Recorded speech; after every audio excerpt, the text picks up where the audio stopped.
العملية.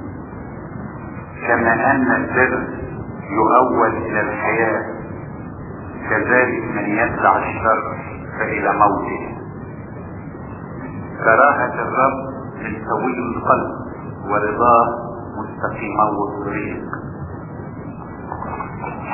يد بيد لا يتبرر الشرير، اما نفس الصديقين فينجو.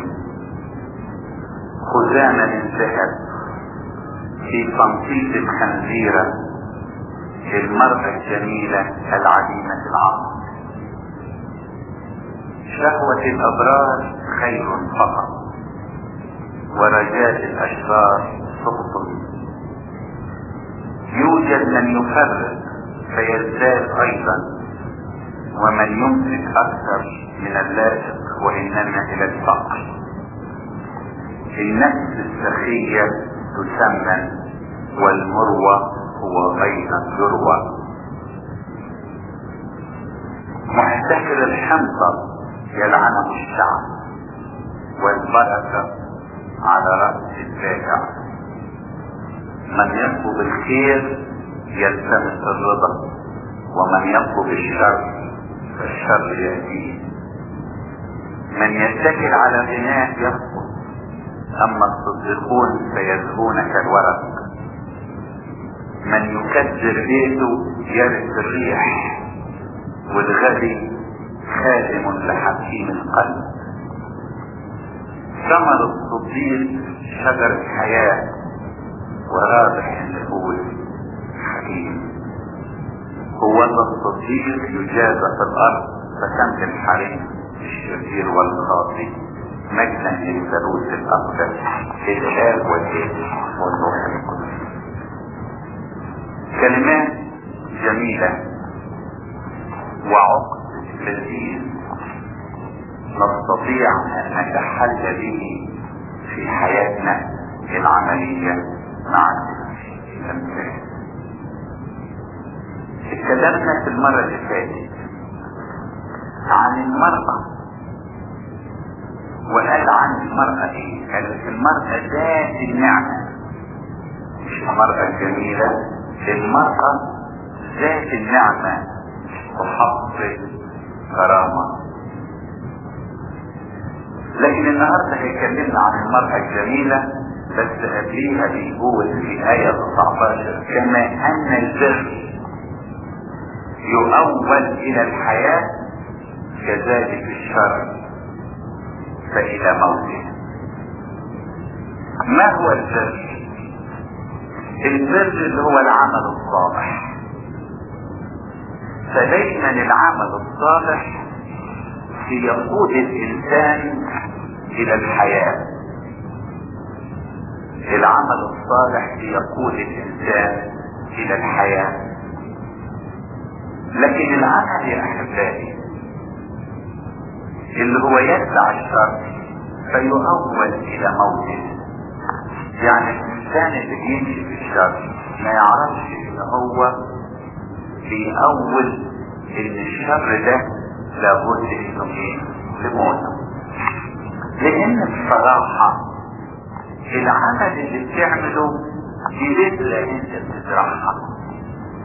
يوم ما بتحط في الارض، يوم ما بتحط في الارض ثمر الشنطة هتحط شنطة، ويوم ما تحط ثمر الشوك هتحط شوك. وما يزرعه الانسان اياه يحصد. عشان كده بيقول لك شوف انت بتعمل ايه. بتعمل البر، بتفعل البر ولا بتفعل الشر؟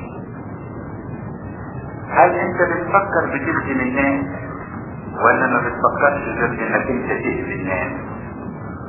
في ناس مزاجها كده ان تقعد تقلب ده وتقلب ده وتعمل كده مقلب وتعمل ده حاجة ولك انا خليه يلف حوالين الناس ويفتكر ان بالعمل ده هو مش ظاهر ولا مش باين وعمل الشر ومحدش ايه خدام ولا حد يقدر يثبت عليه حاجة وما يعرفش ان نفس الزرعة اللي زرعها هو نفسه هيحصدها. صدقوني هو نفسه يحصدها. ودايما الانسان اللي يعرف ربنا كويس يعرف ان الحكاية فيها حصيد، فيها حصيد. مرة كنت ماشي بالعربية وكنت ماشي بسرعة مستعجل، وكانت في هذه الشدة وطالع من شارع الصحافة وماشي في شارع الجلال والشارع كله مطر، وانا بجري بالعربية وراحت العربية نزلت في الحفرة تطفشت على واحد. طبعا تطفشت على واحد لان ما قدرتش اشتغل. هو دوت الشتيمة صدقوني ما فيه غير اسبوع عدى وانا رايح اشتري حاجة بتطلع سنة واحد وفي نفس المكان واحد طفش علينا غرقنا فيه. اللي كان معايا هذا الراجل ده شوف عمل ايه، قلت له ده عمل كويس، احنا زرعنا والنهارده خلصنا، لان انا طفشت على واحد بيشتري حقه. زي ما طيرنا الناس لازم نطير، زي ما بهدلنا الناس يبقى لازم نتبهدل. عشان كده يا احبابي قال سيدنا البابا جملة حلوة، قال كل من يزرع اشواكا كفى هو نفس الشوك ايضا سوف تنمي. كل من غنى على الاهواء هل في مزيد الموت ايضا ستغني. كل من يبني بيوتا ها هنا ايها الضيف لماذا انت تبني. يعني اللي يزرع شوك قل له على مهلك كفاية كفاية، لانك انت بتزرعه لنفسك، انت بتزرعه لنفسك وانت اللي بتتحمل لنفسك.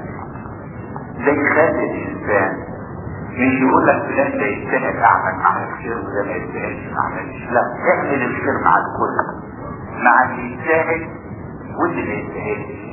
قدم الخير تلاقي الكويس والوحش قدم لك الخير، تلاقي الكويس والوحش قدم لك الخير.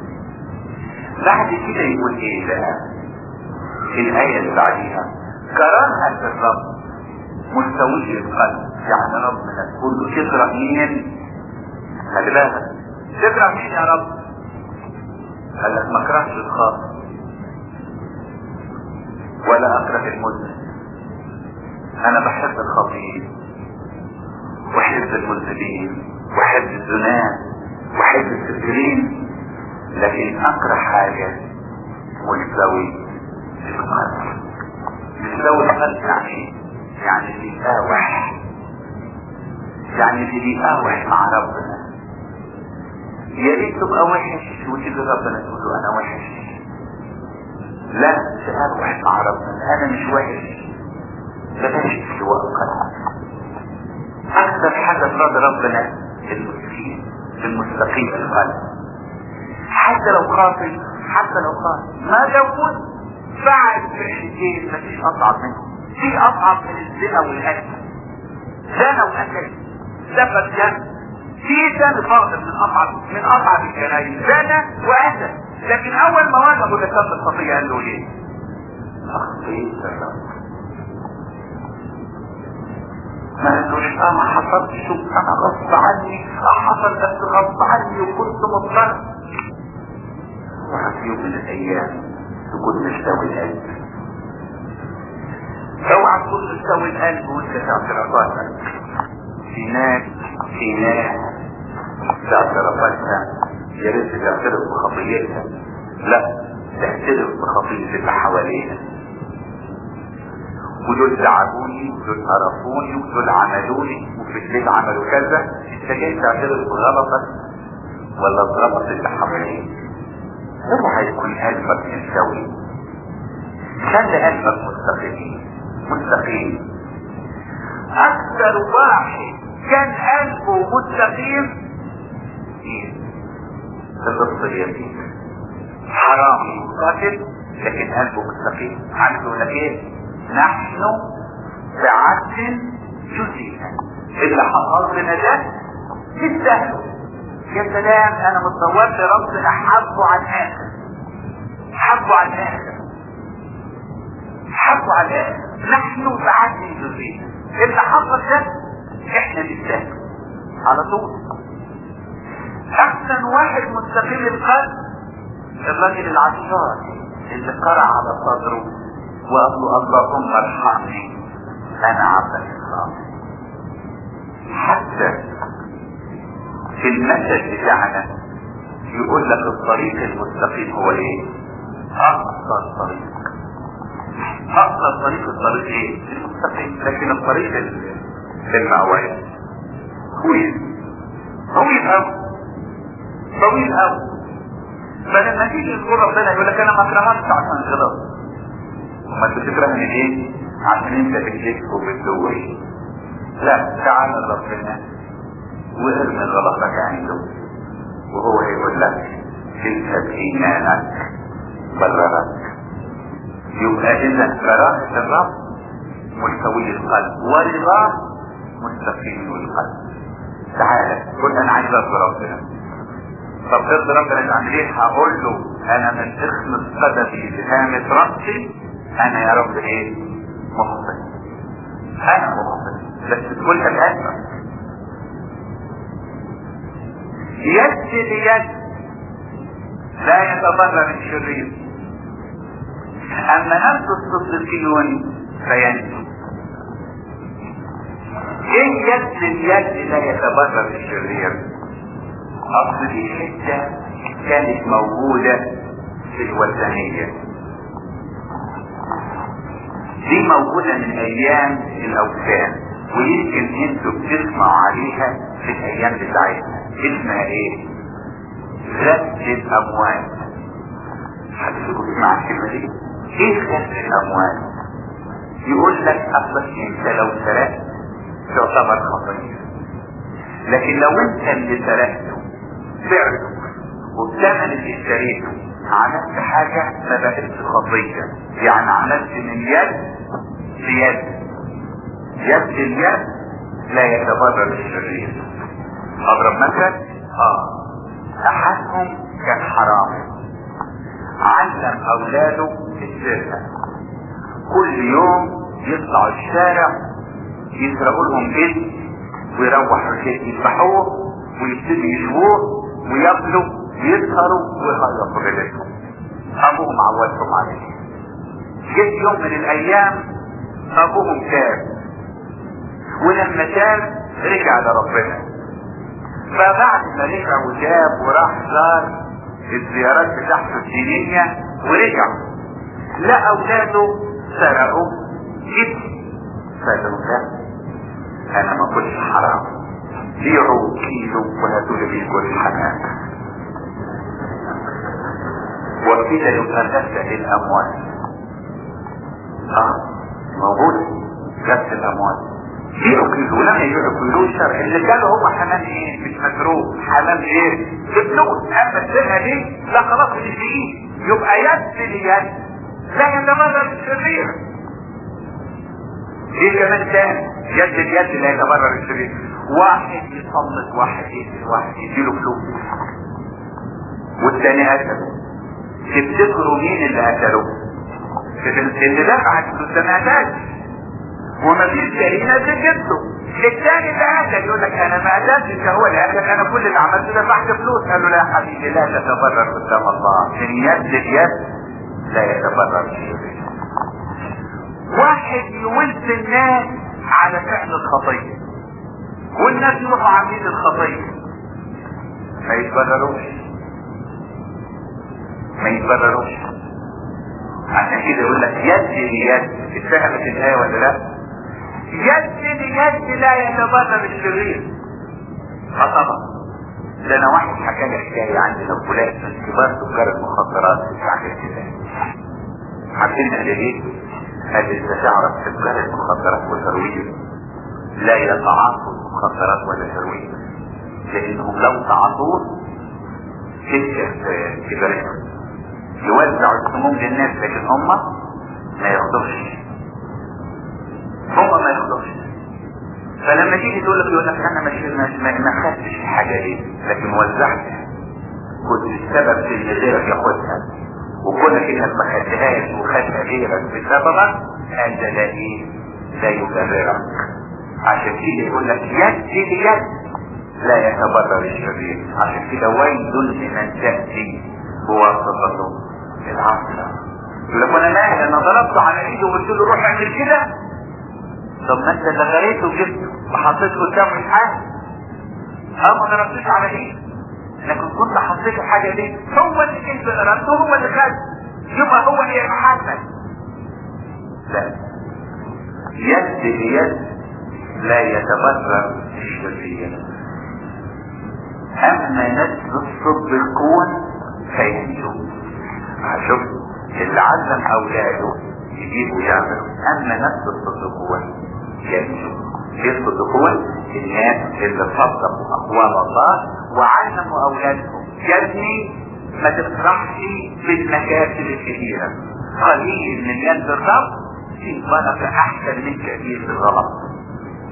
ما تفرحش بالغنى، ما تفرحش انك عملت رأس مال في الحرام، ما تفرحش انك افتنيت وملكت وبقيت. اوعى تفرح بحاجة من ده كله. اوعى اي امر من الامور دي كلها يفرحك. قليل الحلال قد كده وتفرش حتة حصيرة وتحط تحت راسك مخدة وربنا راضي عنك، هتكون سبب فرحة احسن من قصر كتير كله بالحرام هتحس في يوم من الايام لتدرك من السجون. يد بيد لا يتبرر الشرير اما نفس الصديقين فيعني. خزامة ذهب. عارفين الخزامة في تنصيصة يعني مناخير، تنصيصة يعني مناخير. خزامة من ذهب في تنصيصة خنزيرة. المرأة الجميلة عديمة العقل، لان اذا كانت جميلة وعقلها قليل الجمال ده هتطينه وتحطه في القدرات زي الخنزيرة لما تحط لا حطتها لا لا لا انا حطتها في المشيل ابدا، هتحطه في الوحل والطين. شوف لما تبص للذهب وتلاقيه فيه قدرات تلاقيه وسخ. الذهب ده هيبقى شكله ايه؟ تقرب تمسك حته الذهب فيها وهي فيها وساخة وفيها عسل. خزامة من ذهب في تنصيصة خنزيرة. المرأة الجميلة العديمة العقل.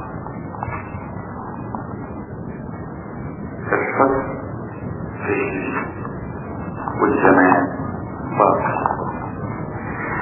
واللي يدور على الجمال بيكون سبب ضياع.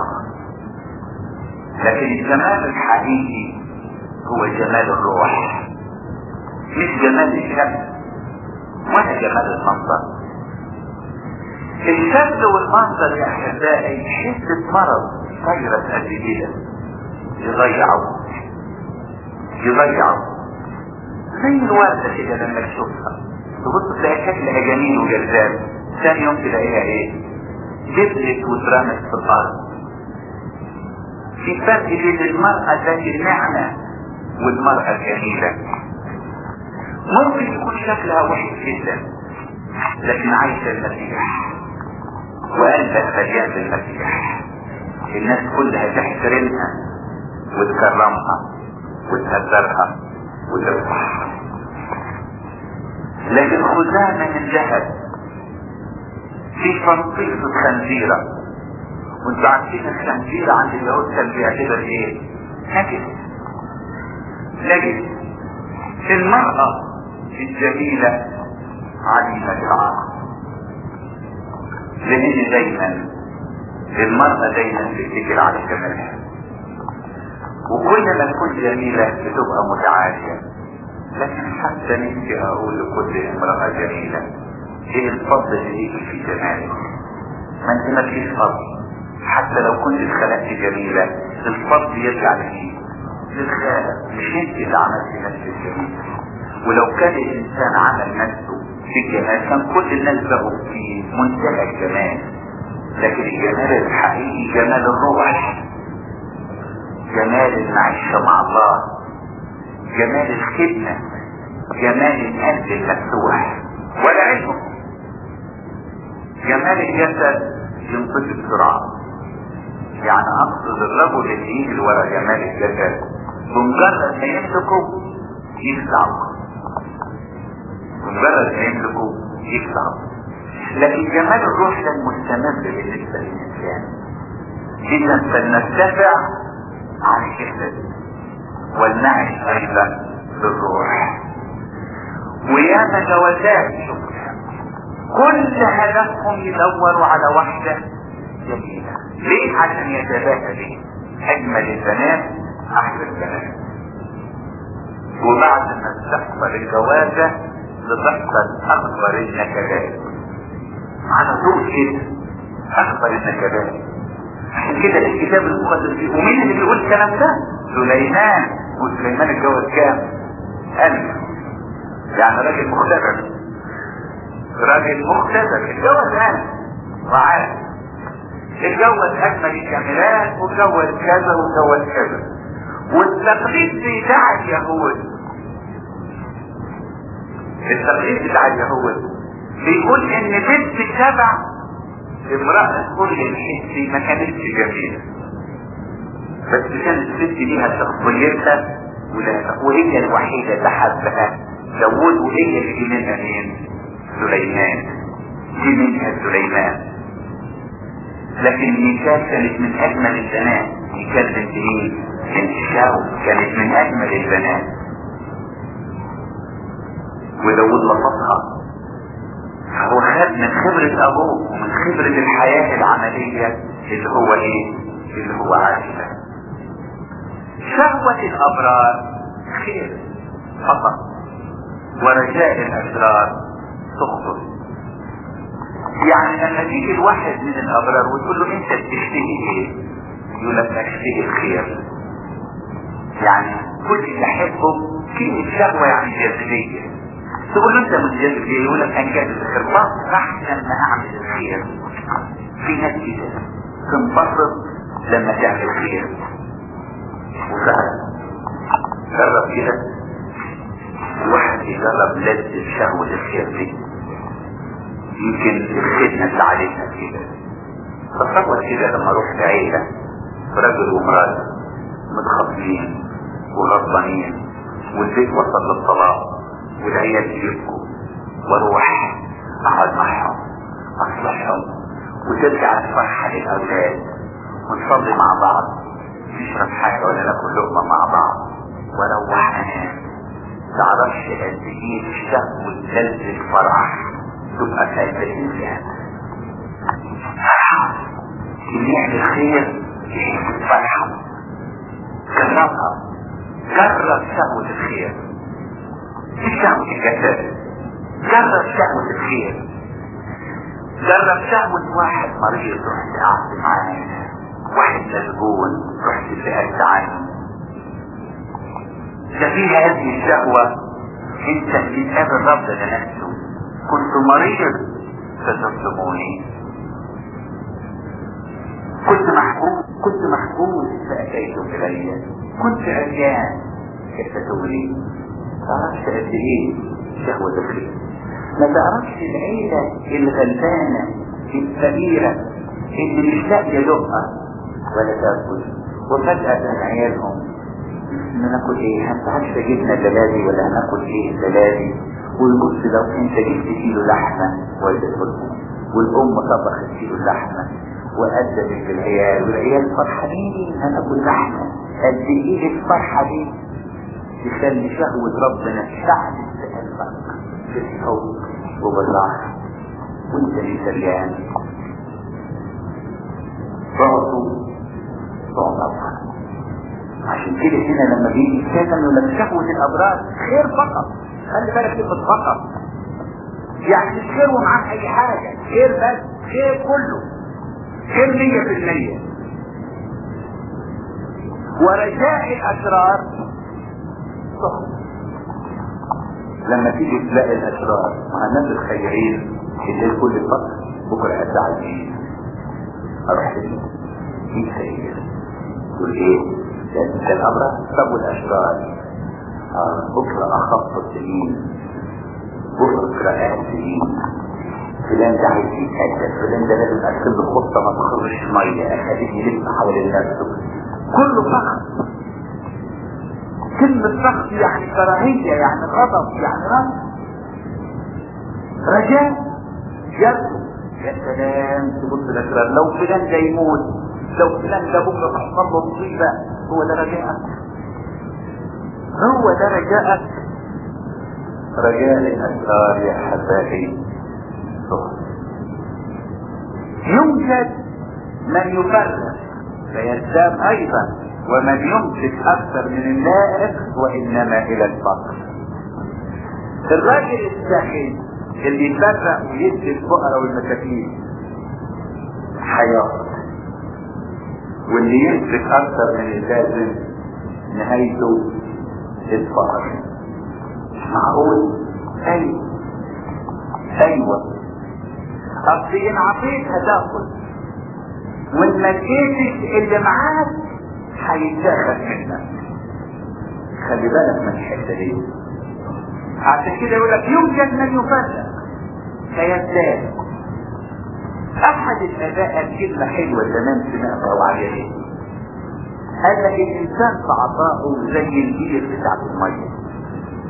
بير المية كل ما تسحب منها مية، كل ما العيون بتاعتها تتفتح والمية تزيد. لكن اغلق على بير مية كده واحتفظ بالمية، تبتدي المية تربي طحالب وتربي عسل وتربي هدام، والطحالب تعمل مادة مزفلطة كده تدخل على المسام فتمنع طلوع المية من تحت، وتفضل الجبل غير تعمل ايه؟ اللي ادت ازاي واللي ما ادتش، انما الى الفقر. عشان كده دايما الواحد يقول لك لا يا عم خلينا، محدش ضمن الايام، محدش ضمن الحياه، محدش ضمن مش عارف ايه. حبيبي ادي لان تبقى فيك صورة الله، والله يقول مخبوط هو العطاء اكثر من الاخر. مخبوط هو العطاء اكثر من الاخر. يوجد من يفرق فيزداد ايضا، ومن يمسك اكثر من اللازم انما الى الفقر. من يمسك اكثر من اللازم انما الى الفقر. اقول لك ايه؟ واحد من احد الاباء في جيل الانبابولة حكى لي حكاية عجيبة. احد الاباء المتوحدين فبيقول لي كنت عنده، فهو لما بيوزع ملابس يوزع بايه؟ في الكشف. فانا بقول له لو كنا صرنا العدد كتير فادي عشان يقدر ياخد كل هذا ربنا هيبعت تاني. فبيقول عايز احكي لك حكايه. كنت بوزع واحد جيت لف عليا 12 مره، قال لي بلا مبالغه يا ابونا، وكل مره يلف له كشف يلف ويرجع جاي، وهو عشان ما يجنوش يقول لك اصل هو طمحت البركه، عشان ما يجنوش يقول لك ايه طمحت البركه، مع ان البركه اللي طمحت البركه قليل يبقى كتير، بس هو عشان ما يقولش انا طماع قال لك طمحت البركه. قال بلا مقابل هو لوحده خد حوالي 4 وانا كل مره اعمل نفس اللي مش واخد بالي واقول يمكن يدفع. قال حوالي لا يقل يا ابونا مع الناس وانا بوزع رجال مفيش 3-4 رجال خدهم، هو كانه هو حصل على 3 يروح يشوفهم فين معرفش. وراح في بيت الخلوه، طلع في بيت الخلوه واحد حرامي سرق الكل هنا فيهم هو، وجاي له ثاني يوم يقول يا ابونا الملابس اللي انت اديته له، قال له ده انت السبب يا ابني في سرقه كل اللي ماشيين معاك، يعني انت كنت السبب في سرقته. قال له ليه يا ابونا؟ قال له عشان انت كنت طماع خدت 12 مره. قال له لا انت كنت شايفني وعارفني؟ قال له ايوه يا ابني كنت عارف.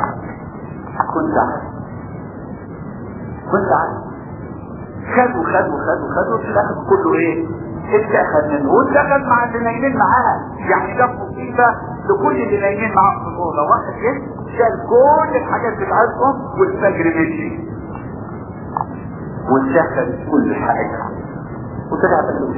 يمكن لو رد القليل اللي خده كان روح فيه بس ربنا قال له طيب شوف خد بقى مني كتير برضايا وروح البيت. قال له ما تستاهلش. قال له يا ابني تستاهل، بس خد درس لنفسك. الطمع يوجه الجماعة على رأي المثل. عشان كده يقول لك ايه؟ يوجد من يفرق فيزداد، كل ما يدري ربنا يبعث له، ومن ينتج اكثر من اللائم. اصل ممكن ينتج اكثر بس مش اكثر ايه؟ اكثر من اللائم. يعني ايه؟ انما الى الفقر، فيقول الى الفقر. النفس السخية تسمى، والمروي هو ايضا يروى.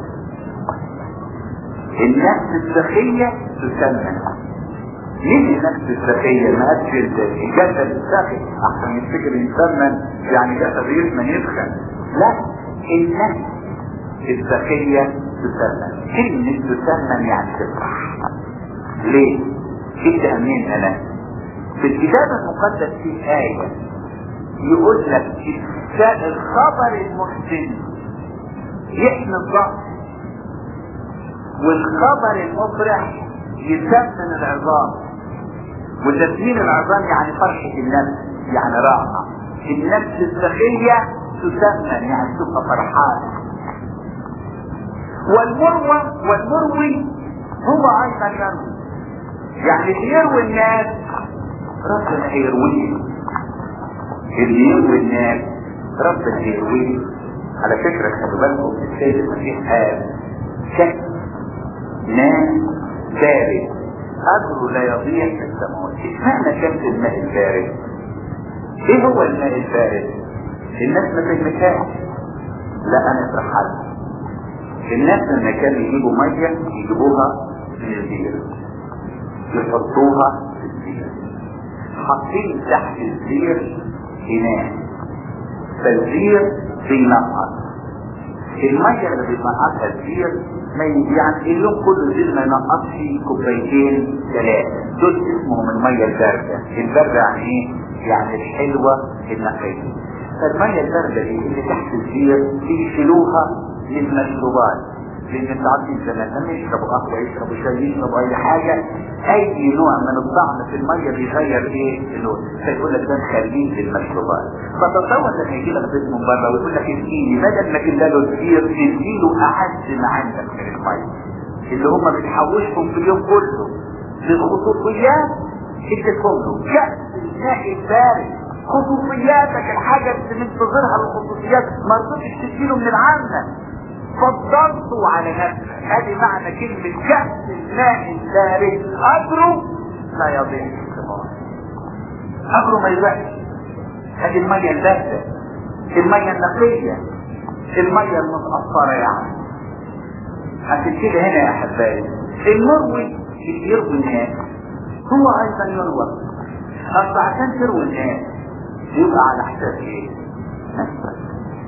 نفسك فقط. ما فلان عيان رايح ازور، ما مشوار. فلان رايح عزيز، ما مشوار. بدل ما ابذل جهد واروح وامشي واطلع سلم واقعد مع الناس، انا ادري نفسي زي ما ممكن في الوقت ده اعمل ايه؟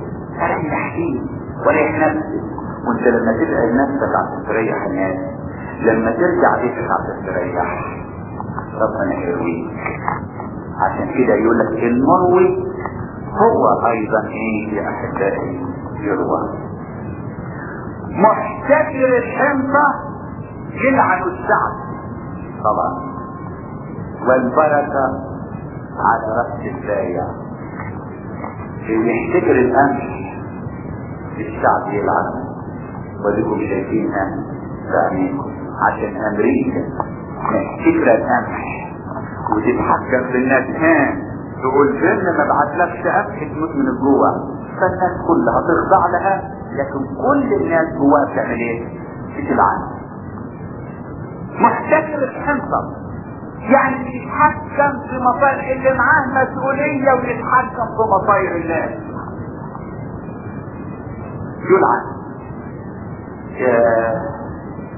مش هتكلم كتير في الحتة دي، لكن روح لأي حاجة تكون لك حاجة عند أي موظفين يعملوك كأنك جاي تشحت. حتى لما تسأله على حاجة، حتى كلمة إرشاد ما يردش عليه. ده في واحد تروح تلاقيه قاعد يضحك ويحكي مع زميله ويتكلم وكأنه ايه؟ مش سامع. يقول لك شوف بقى يشاور لك كده فيه، ده انت وسع. ده محتكر الحمصة. كلمة محتكر الحمصة دي تدل على أي إنسان صاحب مسؤولية يقدر يخدم ويرفض الخدمة. محتكر الحمصة يلعنه الشعب، والبركة على رأس ايه؟ البايع. هو الترجمة البايع، لكن العاطل المعطي. يعني الإنسان اللي يخدم الناس. روح أول ما واحد يطلع لك وانت كده مضايق وبتاع ولك مالك في جاي تعالى، أول كلمة تقول له ايه؟ ربنا يبارك لك. ربنا يبارك لك، انت اللي وقفت جنبه وخلصت اللي مسؤوليتك. هتجيله بركة. يبقى ليه مسؤولية أحبائي، ويحتكرها ويحتكر عمله ويدخل وينظر وهو بيتصور له كده ان اصل الناس محتاجه له. هتعمل ايه؟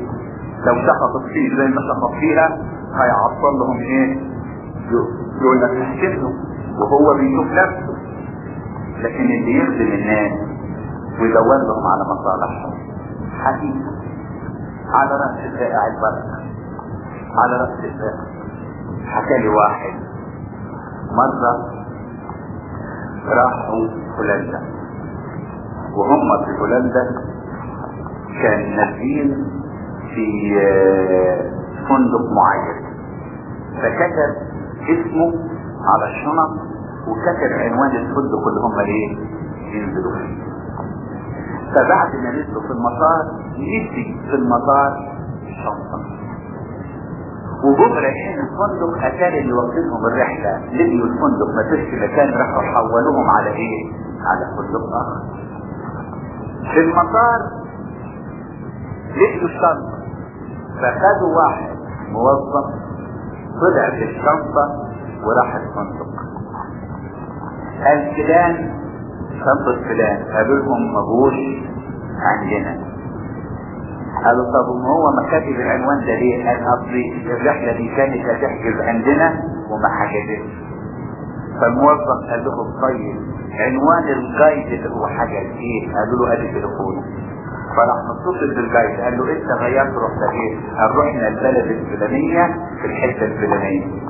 راحوا خدوا الشنطه وطلعوا بالعربيه وطلعوا على البلد الفلانيه ووصلوا الشنطه لصاحبها وقالوا له احنا وصلنا الفندق ده مدينة، خدنا العنوان وعملنا المكالمة وجينا لك كده اجرة المكالمة كذا والمشوار العربية دي كذا والمشوار ده كذا، اتفضل الفلوس. يقول لك يا سلام شكرتهم شكرا. صحيح قدموا لي خدمة بدل ما يدوخوني وبدل ما يرموها ما لقيناش صاحبها خلاص لم يستدل عليها، لما يجي صاحبها هبقى يسأل عليها. في هذا الوضع احبائي كان الآية محتكر الحنطة يلعن الشعب والبركة على رأس الداعي. يا رب تدينا حتى ولو ايه؟ ولو تداعي. من يطلب الخير يلتمس الرضا، ومن يطلب الشر فالشر يأتيه. ايه كلمة من يطلب الخير يلتمس الرضا؟ يعني اللي يطلب للناس الخير ربنا هيرضى اليه ويجيب له خير، واللي يطلب للناس الشر هيجيله هو، مش هيجي للناس، مش هيجي ايه للناس. من يتكل على الإله يطلب، دي معروف. اللي يتكل على السوسو يضيع. اما الصديقون فيزكون كالورق، عشان يتكل على ربنا وعلى كلمة ربنا. وايه كلمة يزكون كالورق؟ اللي بيتكل على ربنا كان جذوره كلمة ربنا، واللي جذوره كلمة ربنا يلهج في ناموس الله نهارا وليلا، يكون كالشجرة المغروسة على مجال الماء التي ورقها ايه؟ لا يزبل. ادي معنى كلمة الورق. الورق لا يزبل، يزبون كالورق، ما يزبلش ابدا، ما يخليش فيه ربنا ابدا. من يكسر بيته يرث الريح. ايه كلمة من يكسر بيته يرث الريح؟ يعني نفس ايه؟ في الهواء، نفس في الهواء. الراجل اللي يكسر بيته مراته تكرهه واولاده يكرهوه اولاده ما يصدقوا ويتجوز ويبعدوا عنه، ومراته تبقى بعيدة عنه، ويبص يلاقي نفسه ايه؟ اتوحد.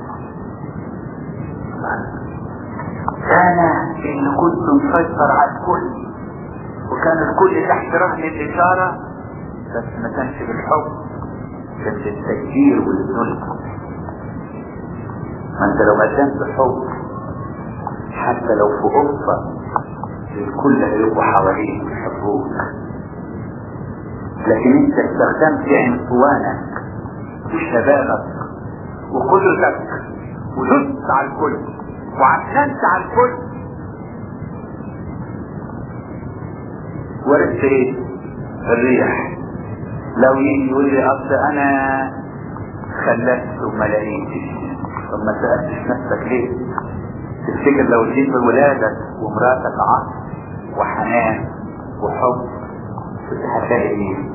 فكنتش هتلاقي غير العطف والحنان والحب. لكن يكسر يعني نكد. في ناس كده تفرح بالنكد، ولما يكسر الكل كده يعيط ينام هو بقى نفسه مستريحة. يجب كده تدلهم ويفتكر ان هي دي الرجولة، ان راجل اصلا مش زي الناس. انا بفتكر الست هي اللي تمشيه، ده انا جدا يعيش شمال والعيال ياخدوا فوق دماغهم. ماشي امشي وكسر ايدك زي ما انت عايز، ومش هيقدر يقولوا لك منك دلوقتي، لكن بكره بعد ما تجري بيك الايام هتلاقيهم كلهم اتخلوا عنك. تقول لهم تعالوا اقعدوا معي 5 يقولوا لك مش فاضيين، وتبص تلاقي نفسك اتوحدت وورثت الريح. من يكسر بيت يورث الريح، والغبي خادم لحكيم القلب. ايه كلمة الغبي؟ خادم لحكيم القلب. اصل الغباء ده عمل الشيطان. الشيطان ده يكوش ولو جبت قبل الشيطان يقول لك انا الحكيم، ربنا قال له انت مش حكيم، انت غبي، وعشان كده بتخدمني. انا حكيم القلب، انت بتخدمني. انا الشيطان بخدمك بتشتغل مغربل، بتغربل وانت مش دريان. لان احيانا الغباء بيخلي الانسان يسقط في براثين نفسه، ودي جد فرصه لحكيم القلب انه ايه؟ انه ينصح. الغبي اخوات يوسف كانوا اغبياء، في غبائهم قالوا هو حلم ان هيبقى سيد علينا، مش هنخليه سيد علينا. طب هتعملوا ايه؟ دلوقتي تشوف هنخطط له لما نمسحه بنفسينا، بس لما يجي لنا. واول ما جه مسكوه ورموه في البير، طلعوه وباعوه. ومين اللي قام بالعمليه دي؟ هم، وبغبائهم وصلوه ان يبقى سيد لارض مصر. ومين اللي خدمه؟ اخواته هم ما يعرفوش. الغبي خادم لحكيم القلب. عشان كده قال لهم لما جم سجدوا له قالوا احنا عملنا شر وغباء. قال معلش انا عارف عمل الشر، انتم قصدتم به شرا والرب قصد به خيرا. الغباء اللي هو بيقف باي تصرف من التصرفات. ثمر الصديق شجرة حياة ورابح النفوس حكيم. احفظوا غزالي، رابح النفوس حكيم.